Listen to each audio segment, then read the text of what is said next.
Anyong mga ka-pop life, gusto mo bang mapuntahan ang future go-to place mo for all things K-pop, K-drama, K-art, pati na ang Hangul writing? Gusto mo bang matuto ng Korean o explore ang Korean culture? This is your sign. Let's vibe, learn, and stand culture the K-way dahil ngayon dadalawin natin ang Korean Cultural Center dito sa Taguig. Handa na ba kayo?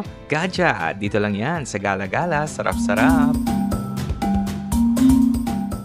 Ang Korean Cultural Center in the Philippines o KCC ay unang binuksan sa publiko noon pa palang 2011 na may layong i-promote ang active at mas personal na understanding at appreciation ng Korean culture sa pagitan ng mga Pilipino at Koreans. At para mas makumpleto ang ating tour, sinamahan tayo ngayon ni Ms. Haeju Jung, ang Events and Public Relations Officer ng KCC. Annyeonghaseyo! So I just want to ask, what are the key areas in this place that you usually show to the visitors?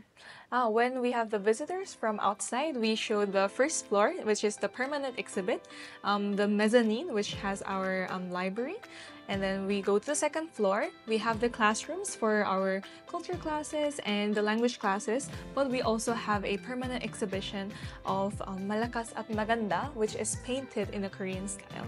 And we also go to the fifth floor, which has our multi-purpose hall. Sometimes it has exhibitions or performances. Una nating i-explore ang ground floor ng KCC kung saan nakadisplay ang kanilang mga permanent exhibition tulad ng hanbok, ang traditional Korean dress, at iba pang mga Korean traditional ornaments tulad ng pamaypay, sombrero, vases, at iba pang palamuti na talaga namang hindi nakakasawang tingnan lalong-lalo na para sa mga cultural explorers. At kung di nyo pa napapansin, pati ako napasuot na rin ng isa sa mga hanbok para naman opang-opang dating.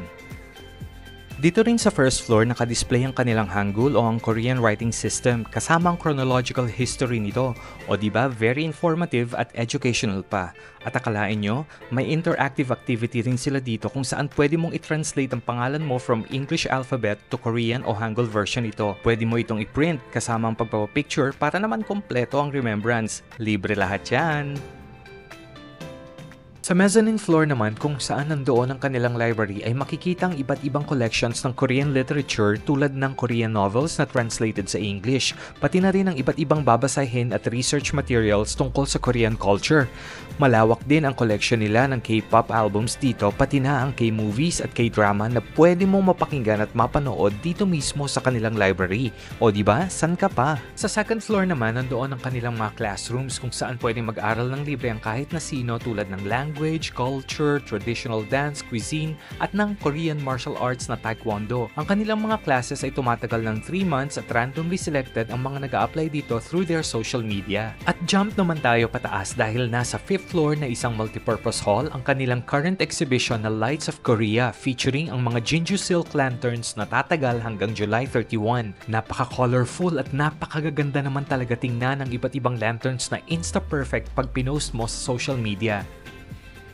Pwede ka rin gumawa dito ng sarili mong Korean lantern na pwedeng maiuwi kapag na mission accomplished mo na ang pag-assemble. So para sa mga opas at unis dyan, everyday is a whole new anyong dito sa KCC dahil hindi lang libreng K-pop ang madidiscover mo kundi ang mismong K-culture na hindi lang enjoyable, educational pa. Dalaw ka na dito sa Korean Cultural Center na matatagpuan sa 59 Bayani Road, Fort Bonifacio, Taguig City.